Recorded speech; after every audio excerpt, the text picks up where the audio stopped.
வணக்கம் மக்களே, நான் உங்கள் சிலுக்கப்பட்டி ஷெஃப். இன்னைக்கு பாத்தீங்கன்னா நம்ம தக்காளி ஊறுகாய் செய்ய போறோங்க.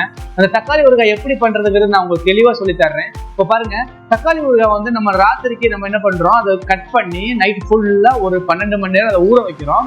அதை ஊற வச்சுட்டு மறுநாள் காலையில எடுத்து நம்ம மொட்டை மாலை காய வைக்கிறோம். காய வச்ச பிறகு அதுக்கப்புறம் இந்த ஊறுகாய் செய்யறதுக்கு ஆரம்பிப்போம். இப்போ பாத்தீங்கன்னா அது வந்து 6 மாசம் அல்லது 12 மாசம் கூட நம்ம கெட்டு போகாது. வினிகர் பயன்படுத்த மாட்டோம். அருமையா இருக்கும். நீங்க ஒரு முறை ட்ரை பண்ணி பாருங்க. உங்க வீட்டுல சூப்பரா செய்யலாம். நீங்க செஞ்சு பாத்தீங்கன்னா உண்மையிலே சொல்றேன், உங்களுக்கு கண்டிப்பா நீங்க எல்லாருக்கும் நீங்க ஷேர் பண்ணுவீங்க. வணக்கம் மக்களே, நான் உங்கள் சிலுக்கப்பட்டி ஷெஃப். இப்போ நம்ம எங்க இருக்கோம் பாத்தீங்கன்னா, இளையங்குடி பக்கத்தில் ஒரு சின்ன கிராமத்தில், பெருமனந்தலுங்கிற கிராமத்தில் நம்ம இருக்கிறோம். இங்கே நம்ம மச்சான் ஊர் இருக்குது. ஸோ அங்கே வந்தோம். இப்போ அந்த கிராமம் எங்கே இருக்குன்னு பார்த்தீங்கன்னா, நம்ம பக்கத்தில் இருக்கிற அரணியூர் கிராமத்து பக்கத்தில் தான். அரணியூர் வந்து நாம் தமிழர் சீமான் அவர்கள் அவருடைய பிறந்த ஊர் தான். அதுக்கு அருகாமையில் உள்ள ஊர் தான் இந்த பெருமனந்தல். இந்த பெருமனந்தல் என்னென்னு பார்த்தீங்கன்னா விவசாயம்ங்க. விவசாயம் வந்து இந்த நிலத்தில் பார்த்தீங்கன்னா, குறிப்பாக சொல்லப்போனால் நம்ம பரம்பக்குடி குண்டு மிளகா வந்து ரொம்ப ஃபேமஸான மிளகா.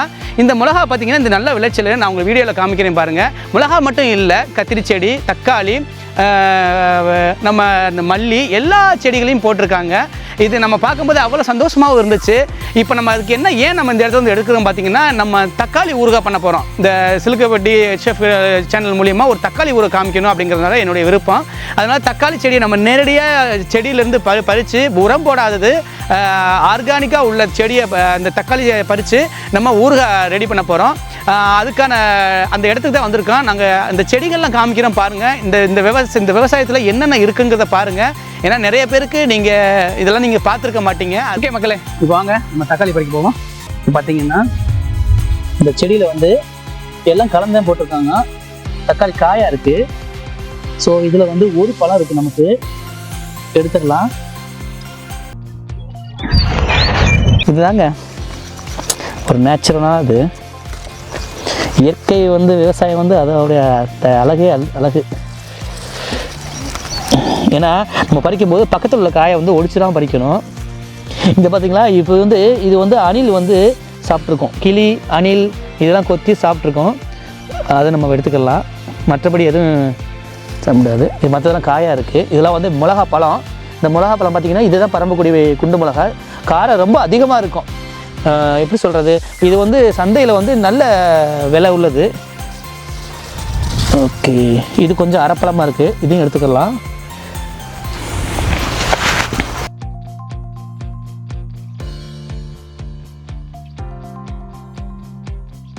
இந்த மாதிரி 4ஆ கட் பண்ணிக்கிறீங்க.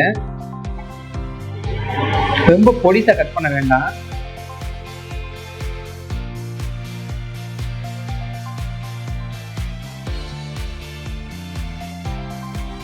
இது வந்து நாட்டு தக்காளி. ஆப்பிள் தக்காளி கூட ஓகே தான் உங்களுக்கு. நாட்டு தக்காளி நல்லா புளிப்பா இருக்கும்.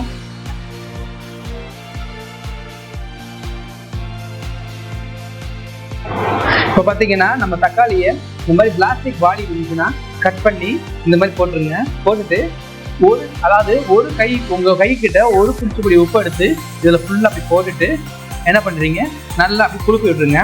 குலுக்கி விட்டுட்டு நைட் ஃபுல்லாக ஊறட்டும்.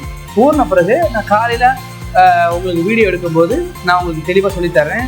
அந்த தண்ணி இருக்கும், அந்த தக்காளியை மட்டும் எடுத்து காய வைக்கணும். இந்த தண்ணியை வந்து புளியில ஊற வைக்கணும். நான் உங்களுக்கு காலையில் கண்டிப்பாக சொல்லித்தரேன். இப்போ நான் நைட்டில் உங்களுக்கு வீடியோ எடுக்கிறேன். காலையில் எப்படிங்கிறத உங்களுக்கு தெளிவாக சொல்லித்தரேன். இப்படி நல்லா குலுக்கி விட்டுருங்க. குலுக்கி விட்டுட்டு மூடி வச்சிருங்க. ஓகே, இப்போ பார்த்தீங்கன்னா இந்த தக்காளியை வந்து ஒவ்வொரு பீஸாக தனித்தனியாக எடுத்து தண்ணி நல்லா பிழிஞ்சிட்டு அந்த தக்காளியை மொட்டை மாடியில் வெயிலில் காய வச்சுருங்க. ஒரு 8 மணி நேரத்துக்கு வெயிலில் நல்லா காயட்டும். காய்ஞ்ச பிறகு அந்த தண்ணி இருக்கும், பக்கெட்டில் தண்ணி இருக்கும். தண்ணியை கீழே ஊற்றிட வேண்டாம். அந்த தண்ணிக்குள்ளே நம்ம புளியை போடணும். அதை ஒரு வீடியோ எடுக்கிறேன் பாருங்கள். ஓகே, இப்போ பார்த்தீங்கன்னா நம்ம அந்த தக்காளி சாறு இருக்குல்ல, இந்த தண்ணி அதில் என்ன பண்ணுறோம், இந்த புளியை எடுத்து நம்ம ஊற வச்சிடறோம். காலையில் நீங்கள் ஊற வச்சுருங்க. சாயங்காலம் எடுக்கும்போது நம்ம அரைக்கிறோம். ஆனால் கொஞ்சம் இது டைம் எடுக்கும். ஆனால் இது வந்து டேஸ்ட்டு நல்லா இருக்கும். கெட்டு போகாமல் இருக்கிறத நம்ம இப்படி பண்ணுறோம். அந்த புளி வந்து 150 கிராம். இந்த 150 கிராமுக்கு புளி எடுத்து நம்ம அந்த தக்காளி தண்ணியில் போட்டு நல்லா ஊற வச்சுருங்க. ஊறட்டும். அதுவும் ஒரு 6-7 மணி நேரம் ஊறட்டும். ஓகே, இப்போ பாத்தீங்கன்னா நமக்கு தக்காளி ஊறுகாய்க்கு தேவையான பொருட்கள் வந்து கடுகு 1 ஸ்பூன் டேபிள் ஸ்பூன், வெந்தயம் 1 டேபிள் ஸ்பூன், பட்டை மிளகாய் குண்டு மிளகாய் எடுத்திருக்கேன் 100 கிராம், தக்காளி 1 கிலோ, உப்பு நான் 1 கைப்பிடி அளவு, புளி 150 கிராம், நல்ல எண்ணெய் 1/2 லிட்டர். ஓகே, இப்போ பாத்தீங்கன்னா நம்ம ஃபர்ஸ்ட் இந்த வெந்தயம் கடுகையும் நம்ம வறுத்துடலாம் ரைட்டா.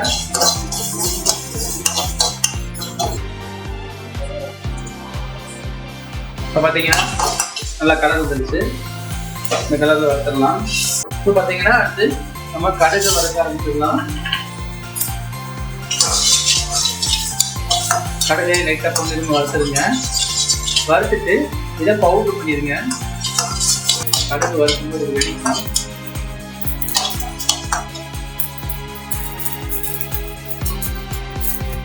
முதல்ல இந்த மிளகாய் இருக்குல்ல, வறுக்காத மிளகாய் நல்லா காய வச்சுருங்க. இந்த வறுக்காத மிளகாய் அதை, அதுக்கப்புறம் தக்காளி,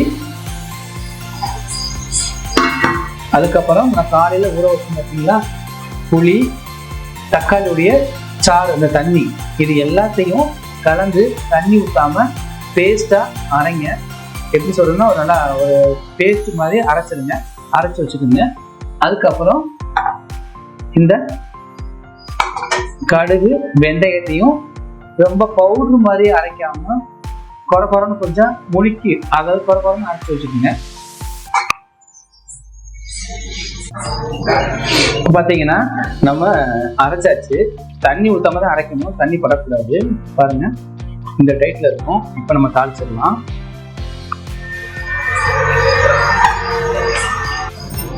ஓகே, பவுடரும் நம்ம நல்லா குறைன்னு அரைச்சாச்சு. இப்போ பார்த்தீங்கன்னா நம்ம தாளிக்க போகிறோம் ஊறுகாயை. அதுக்கு முன்னாடி நம்ம வந்து எண்ணெய் ஊற்றிருக்கோம், 1/2 லிட்டர் எண்ணெய். நல்லெண்ணெய் தான், செக்கு எண்ணெய், ஆட்டின சுத்தமாக செக்கு எண்ணெய் தான் ஊற்றிருக்கோம். ஸோ எண்ணெய் காஞ்சோடனே ஃபஸ்ட்டு நம்ம வந்து இந்த டீஸ்பூன்கிட்ட பெருங்காயம் ஒரு 3 ஸ்பூன் போட்டுக்குங்க. கொஞ்சம் காஞ்ச பிறகு போட்டுருங்க. போட்டுட்டு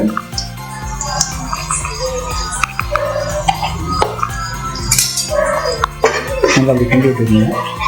லைட்டாக காஞ்சாலும் போட்டுருங்க, பெருங்காயம் கருக விட்டுறாங்க.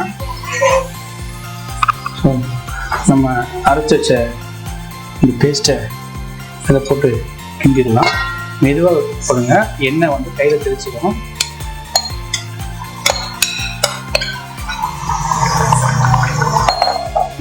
ஸ்லோ ஃபயரில் வச்சு நல்லா கிண்டுங்க.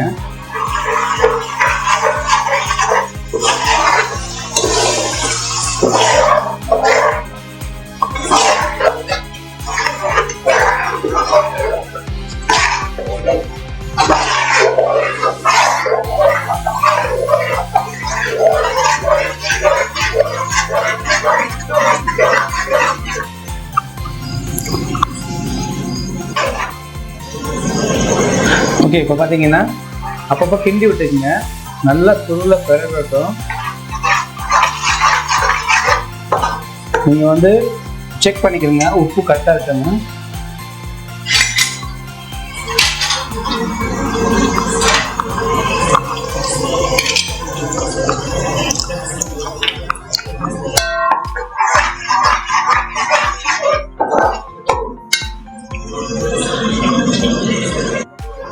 பார்த்தீங்கன்னா உப்பு செக் பண்ணோம், நமக்கு வந்து உப்பு பத்தலை. நான் ஒரு கை பிடிச்சபடி நான் போட்டிருக்கேன், பத்தலை. ஸோ இந்த கரண்டிக்கிட்ட நான் 1 ஸ்பூன் போடுறேன், அளவு பார்த்துக்குங்க. உங்களுக்கு எந்த சட்னி கரண்டி இருந்தாலும் சரி இந்த மாதிரி போட்டுக்குங்க.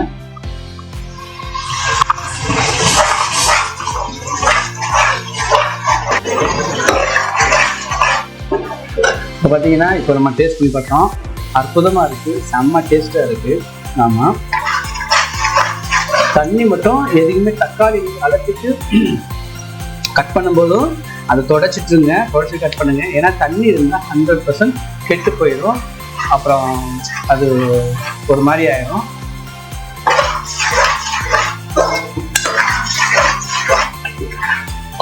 நமக்கு இந்த மாதிரி 1 கிலோவில் நமக்கு எப்படி பார்த்தாலும் 1 கிலோ தக்காளியில் வந்து நமக்கு ஒரு 1.5 கிலோ ஊறுகாய் கிடைச்சிடும், 2 பாட்டில் கிடைக்கும்.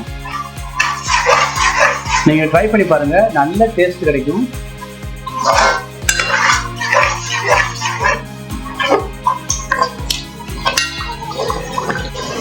ஓகே, இப்போ நமக்கு நல்ல கொஞ்சம் சுருளி திறந்து எண்ணெய் பிரிஞ்சு வந்து அந்த டைத்தில் வந்து நம்ம பவுடர் போட்டுடலாம். பெருங்காயமும் முன்னாடி போட்டாச்சு. இது வந்து கடுகும் வெந்தயம் தான்.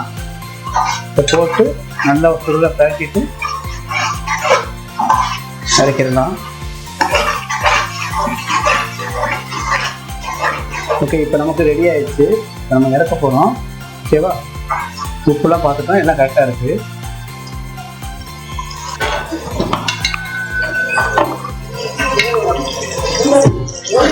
ஓகே, இப்போ நம்ம ஊற்ற ஆரம்பிச்சிடலாம்.